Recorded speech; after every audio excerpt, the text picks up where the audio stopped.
മണലാടി സ്വദേശിയായ 23-കാരനായ അബ്ദുൾ ഷംനാദിനെ കാർ വാങ്ങാമെന്ന് വിശ്വസിപ്പിച്ചു വിളിച്ചുവരുത്തി വാഹനം തട്ടിയെടുത്ത ശേഷം ഭീഷണിപ്പെടുത്തി പണം കവരുകയും ക്രൂരമായി മർദ്ദിക്കുകയും ചെയ്ത സംഭവത്തിൽ ചെറുതുരുത്തി പോലീസ് കേസെടുത്തു. നവംബർ 15 വൈകുന്നേരം വെട്ടിക്കാട്ടിരിയിലേക്ക് വിളിച്ചുവരുത്തിയാണ് പ്രതികൾ ആദ്യം കാർ കൈവശപ്പെടുത്തിയത്. തുടർന്ന് കാർ തിരികെ നൽകാൻ 10,000 രൂപ ആവശ്യപ്പെടുകയും ഈ പണവുമായി നവംബർ 16 രാത്രി 8 മണിയോടെ വെട്ടിക്കാട്ടിരിയിലെത്തിയ ഷംനാദിനെ പ്രതികൾ കാറിൽ കയറ്റി തട്ടിക്കൊണ്ടുപോവുകയും ചെയ്തു.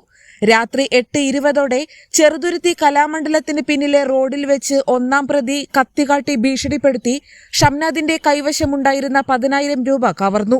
കവർച്ചയ്ക്ക് ശേഷം ഒന്നാം പ്രതിയും രണ്ടാം പ്രതിയും ചേർന്ന് ഷംനാദിന്റെ മുഖത്തും നെഞ്ചിലും വയറ്റിലും മർദ്ദിക്കുകയും നിലത്തു വീണപ്പോൾ കൈമുട്ടുകൊണ്ട് കഴുത്തിലമർത്തി ശ്വാസം മുട്ടിക്കാൻ ശ്രമിക്കുകയും ചെയ്തു.